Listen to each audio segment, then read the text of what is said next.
Alam niyo, there's no satisfaction eh. Ah, Pagka tinignan mo, gumanda na buhay natin, nagkatrabaho na tayong marami, wala na tayong baha, nabawasan na yung mga problema. which is yan po ang mga biniresolba ni Pangulong Bongbong Marcos. Yung flood control, kaya hinahagilap po yung mga putrages na yan. No? Na mga lumustay, kumuha nung pera ng bayan, tapos hindi naman po ginawa. Yung mga proyektong dapat po ibabalik sa taong bayan na gamit ang tax. Ano ginawa? Binulsa, pinambili ng mga sports car, pinambili ng mga luxury car, pinambili ng pagkamahal-mahal na mga sasakyan. Ngayon po, sino nagdurusa? Bayang Pilipinas, mga kapwa natin Pilipino.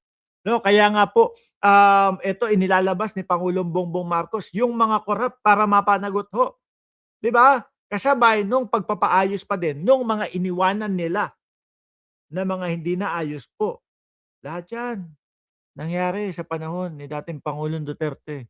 Hmm, no? Sabi ng mga DDS, lang yatong vlogger na 'to. Si Duterte na naman lang ang sinisi. Eh, di kayo naman para naman kayong bago ng bago. Si Duterte nakaganon doon sa lamesa nagpapa-interview. Alam niya na may korapsyon na nangyayari doon sa DPWH pero wala man lang ginawa, tinungangaan lang, wala lang. Okey na yung masabi, alam niyo madaming korapsyon diyan sa DPWH, yung mga ghost project. Okey na yun. Nasabi ko na, bakit maghahanap pa kayo nung kung ano galing sa akin, 'di ba? Hindi kagaya nitong kay Pangulong Bongbong Marcos, nilulutas isa-isa po, 'di ba? Hindi kinakalimutan din ang pagpasok nung mga, trabaho para sa mamamayang Pilipino. Hindi din kinakalimutan yung mga kabahayan na walang mga Pilipinong walang bahay. May pabahay si Pangulo. 'Di ba? Sabay-sabay niyo pa, sumakay pa kayo, 'di ba? Tuloy. Still, yung mga perfectionist, maraming sasabihin yun. Ngayon, kung intindi mo yung mga Yung mga DDS, no? Mr. Ramon Ang, Sir Ramon Ang, yung mga DDS po ba, sinatawag niyo mga perfectionist? Hindi naman po mga perfectionist yan, mga luga ho yan. Hindi naman, 'di ba? Ang trip lang nila, gusto ko si Bongbong Marcos matanggal sa pagkapresidente at ang maipalit, si Sara Duterte. Yun lang ho. Tanungin mo bakit ano ba napatunayan? Walang sasabihin ho yan. Kasi maayos, nung panahon nung nanunungkulan sila, Ang tahi-tahimik, ng bansang Pilipinas. Yun pala tahimik talaga. Bakit?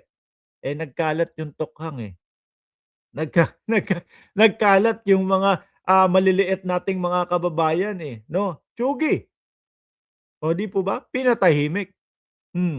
Tuloy. kalaban mo, wala ka ng tamang gagawin. Lahat yun, upakan ka araw-araw. Oh, sinasapul kayo mga DDS, oh.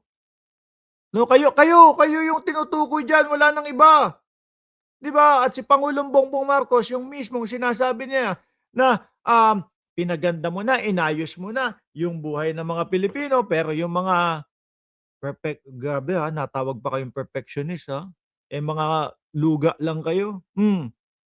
Pero yang mga luga na yan, malamang sa alamang ano pa din, puro reklamo pa din ang gagawin. Alam niyo ho, mga DDS, ang sisihin niyo Senyolo, 'no? Dahil utak luga ka ba? Birahin na 'yan, sabi ni Nyolo, 'di ba? Kaya nahawa lang ho tayo. Miel R1, 1628, shoutout sa iyo at kay Romeo Barcebal. Kaya ang payo ko sa ating gobyerno, tuloy lang ang trabaho. Yun naman po talaga ang ginagawa ni Pangulong Bongbong Marcos. 'Di ba, Ma'am Elena Garcia?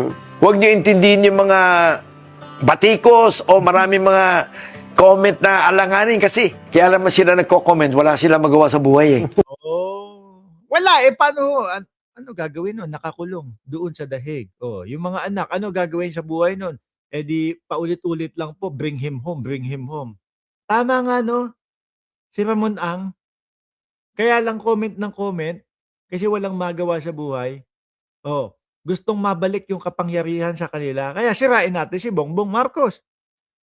Hindi ho nanggagaling sa akin yan, mga bossing, Mismong nanggagaling po yan sa isa, sa bilyonaryo, sa isa po sa pinakamayaman na tao sa Pilipinas. No? Matalino ho yan, si Ramon Ang. Hindi basta-basta yan. Oh, para makapagkomento ng ganyan. Kasi nakikita niya ang ating pangulo ay patuloy lang sa pagtatrabaho at talagang porsigido na mapaganda, maibalik sa tuktok ang Pilipinas. Di ba? Kaya nagko-comment yan. Madalas, it's either kalaban mo talaga. Wala na maganda sasabihin yon. Ay, yung mga tamat, wala na ginawa yun, kundi araw-araw mag-comment lang ng masama yun. Oh, yan pala yung piso comment. Siguro yung mga nandyan, no? Hoy, mga DDS! Anak ng putek kayo, ginagalit nyo ako eh. Bakit hindi kayo nagko-comment? Sa ibang mga vlogger, kapag yung mga yung mga vlogger na sumusuporta kay Pangulong Bongbong Marcos, kung i-bash ninyo, oh, hindi ho kasi ako palagala ako eh. No, nanonood ako ng mga live ng mga kapwa natin mga vlogger, yung mga sumusuporta kay Pangulong Bongbong Marcos, yung pong mga DDS ang pinagtitripan, no, pinagkokomentan yung siguro like mga bago pa lang, yung ngayon pa lang nag-uumpisa, yun talagang grabe panlalait, grabe pambabas ng mga DDS. Oo, no. Sabi ko, sana kayanin. Sana makalagpas si ate o si kuya na sumusuporta kay Pangulong Bongbong Marcos. Eh, hindi naman sila pinapansin. Pero doon nila niraratrat. Pero dito, mga siraulo kayo, hindi kayo nagko-comment. Kakaltukan ko ulo nyo kapag nakita ko kayo, ha? Tatamad nyo mag-comment, ayaw nyo ko i-bash. Dito, eto lang ho yata yung vlogger na naghahanap ng mambabash sa atin eh, no? Huwag mo na intindihin yun. Basta tuloy-tuloy lang ang trabaho.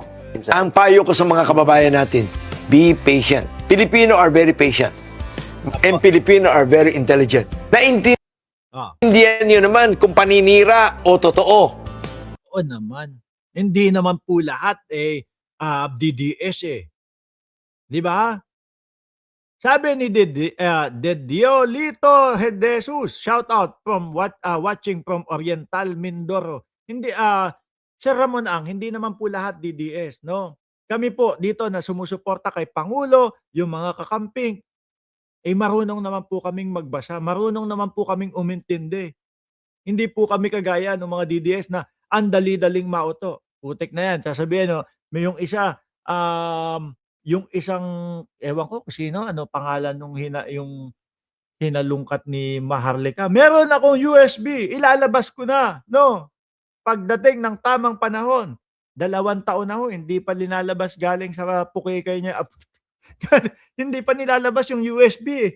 Oh, sabi ko pagka ito inilabas na, yung USB kung huhugutin na 'to, naku, baka amoy patis na. Yun, gano'n kadali ho, mga kababayan, mauto yung mga DDS. 'Di ba chess master? Oh, ganyan yan, eh, tayo hindi, 'no?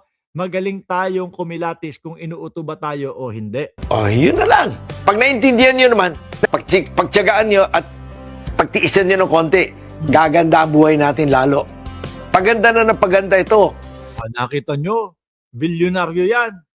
Napapansin niya, 'no? Kasi kung ang Pilipinas pabagsak mga kababayan, malamang ito unang magrereklamo. Bakit 'to? Maaapektuhan, yung napakarami niyang negosyo, sa Pilipinas, eh.